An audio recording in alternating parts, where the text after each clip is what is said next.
All right, folks, history buffs and firearm enthusiasts. Before you dive into this video, do me a solid. If this topic grabs you, drop a comment right away with lock and load, or your first burning question. I want to feel the engagement, and definitely hit that subscribe button so you don't miss our next deep dives. We've got the Beretta M9, the Glock, the SIG Sauer, and so much more on the horizon. Now, grab a drink, get comfortable, and let's get into it. The legend that wouldn't quit. Why a humble Colt outlived all its royal rivals for over a century. Picture this. Somewhere in the hot deserts of the Middle East or the steamy jungles of Southeast Asia, a modern-day U.S. Special Forces operator checks his gear. He's kitted out in the latest digital camo, a helmet with a heads-up display, a rifle that looks like it's from a sci-fi movie, and on his hip, in a holster, rests a pistol. But not the angular, polymer kind his buddies carry. This one is all steel, with smooth, flowing lines and a distinct profile. It's a descendant of a legend, a direct heir to a pistol designed before the First World War. A pistol that has outlasted Walthers, Lugers, Tokarevs, Makarovs, and dozens of other, seemingly more advanced systems. How did this happen? Why is a creation of the genius John Moses Browning, born in 1911, still in service today? Why is it not just a museum piece, but a tool trusted with lives, bought, customized, and revered? This isn't just a story about a successful design. It's a story about how one idea, one near-perfect balance of form and function, managed to beat the clock. Today, we won't just state the fact. The Colt 1911 is the best in history. We're going to look under the hood of this legend. We'll understand the challenge Browning faced, the problems he had to solve, and why his solution was so brilliant that its echoes can be seen in the most modern pistols today. We'll do an economic breakdown to see how the Colt became a cultural phenomenon and a valuable asset. It's going to be a hot one, and it's going to be interesting. Let's roll. A world on the brink of revolution. The revolver is king, but his throne is shaking. To understand the magnitude of this breakthrough, you have to see what it was up against. The late 19th and early 20th century. The world of handguns belonged, unquestionably, to the revolver. It was reliable as a hammer, simple as a nail. Its mechanism was understandable even to a child. A rotating cylinder with 5, 6, or even 7 rounds ready to go. The unseen problem. The main drawbacks we see today, slow rate of fire and cumbersome reloads, weren't so obvious back then. An officer's saber was considered almost more important than his sidearm. A pistol was a weapon of last resort. For close quarters combat, when the enemy was already within arm's reach. 6 shots? For that purpose, it was more than enough. But the world was changing. The advent of smokeless powder and self-contained metallic cartridges opened new horizons. Inspired by the success of machine guns, like Hiram Maxim's creation, designers began to wonder, why not use the energy of the shot to automatically reload a pistol? The first attempts, beautiful but temperamental. The first semi-automatic pistols appeared serially as early as the 1890s. But they were for enthusiasts and wealthy officers. Why? Because they were unreliable. The complex mechanics of early systems, like the famous Luger P08 with its toggle lock action, were finicky with dirt and required jewel-like precision to manufacture. Imagine, you're an officer leading a charge. Your life depends on your weapon. What do you choose? A proven revolver that will work even if it gets sand in it? Or an elegant but temperamental auto-loader that could jam at the worst possible moment? The answer was obvious. There was another, more fundamental problem: cartridge power. The revolvers of the era used substantial rounds like the .45 Long Colt or the .44-40. They had massive stopping power. Early pistols, to work with a simple blowback action, where a heavy slide is just held in place by spring pressure, were forced to use low-power cartridges, the 7.65mm Borchardt, the 9mm Parabellum, which was less powerful then than it is now. The bullets of these calibers were light, fast, and often zipped right through a target without transferring enough energy to stop them. A wounded opponent could still make a final, lethal lunge. And this brings us to the pivotal moment that led to the birth of our legend. A bloody lesson from the jungle. Why America needed a Terminator. The story of the Colt 1911 doesn't start in a design bureau, but on the distant Philippine Islands. After winning the Spanish-American War in 1898, U.S. troops faced fierce resistance from local insurgents, the Moro people. They were fanatically brave warriors whose tactics involved swift, close-range attacks, often under the influence of narcotic substances. And here, the U.S. Army learned a brutal lesson about the shortcomings of its standard sidearm at the time. The Colt Model 1892 revolver chambered in. 38 long Colt. The light 9mm bullet often failed to stop a charging Moro warrior, who, even after being hit multiple times, could continue his attack, reach the American soldiers, and deliver lethal blows with a machete. It was a shock. The Army was confronted with the problem of stopping power in its most brutal form. Troops began desperately requesting old, out-of-service revolvers in. 45 caliber, 11.43 millimeters. The heavy, slow-moving bullet of this caliber knocked opponents off their feet with a single shot, delivering devastating kinetic energy. The conclusion was ironclad. The new Army pistol must use a cartridge no smaller than 45 caliber. The task for designers became exponentially more difficult.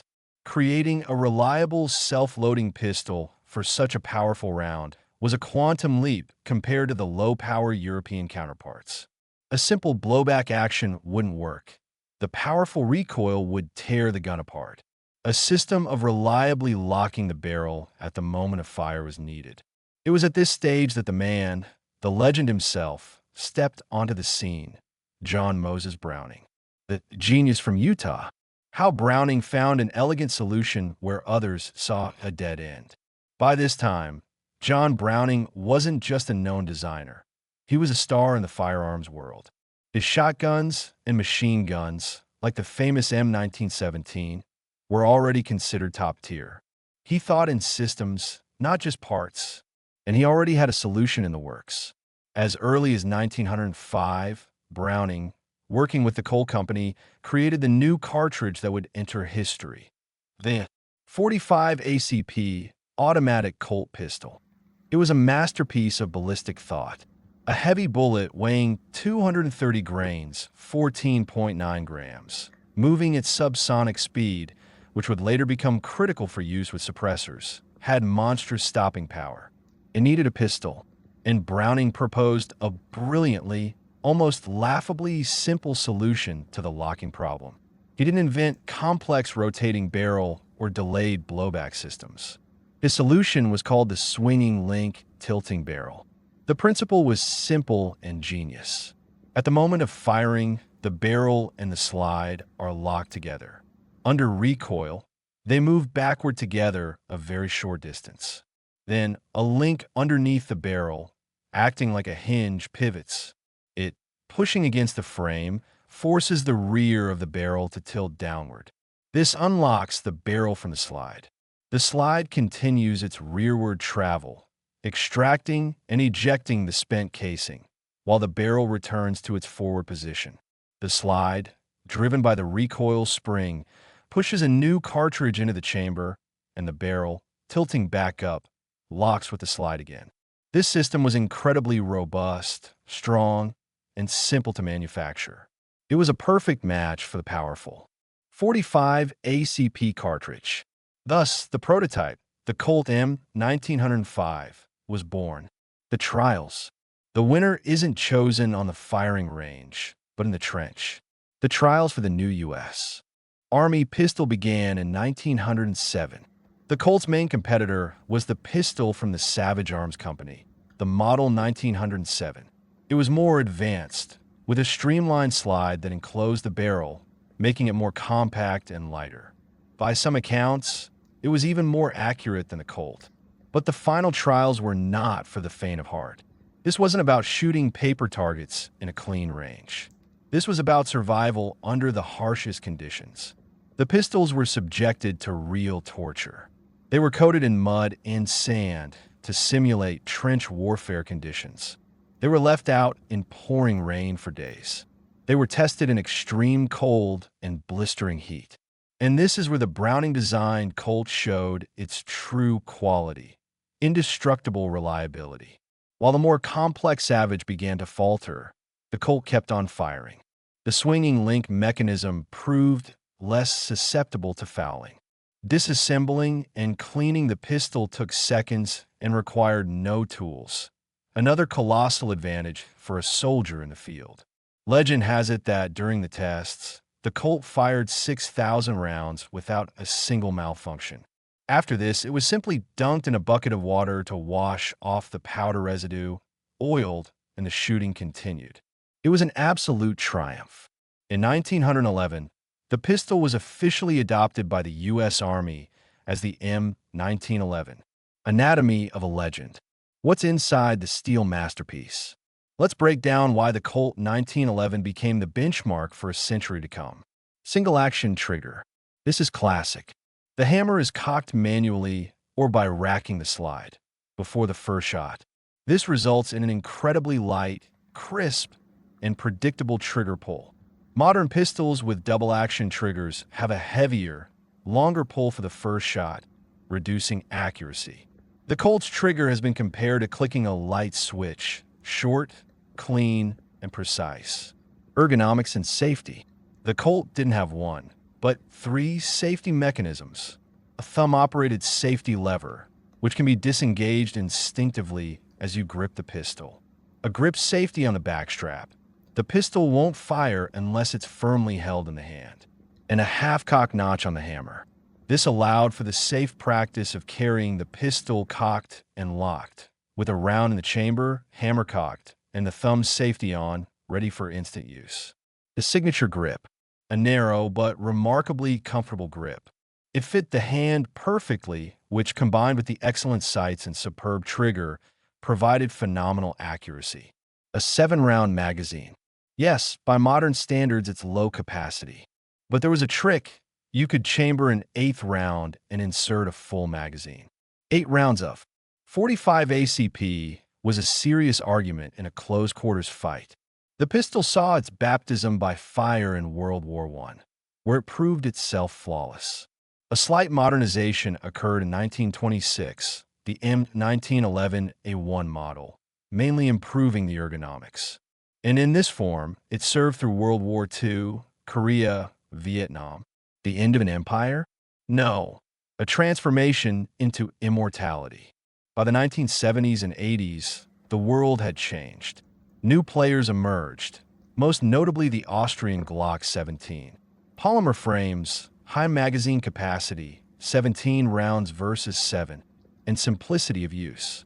The U.S. Army held a new trial, which was won by the Italian Beretta 92F, chambered in 9 by 19 mm. It seemed like the end of the legend, but something amazing happened. The Colt 1911 didn't die. It just moved to a different league, an economic and cultural phenomenon. While retired from mass military service, the 1911 experienced an incredible boom in the civilian, law enforcement, and custom markets. A whole industry sprang up around its production, customization, and maintenance.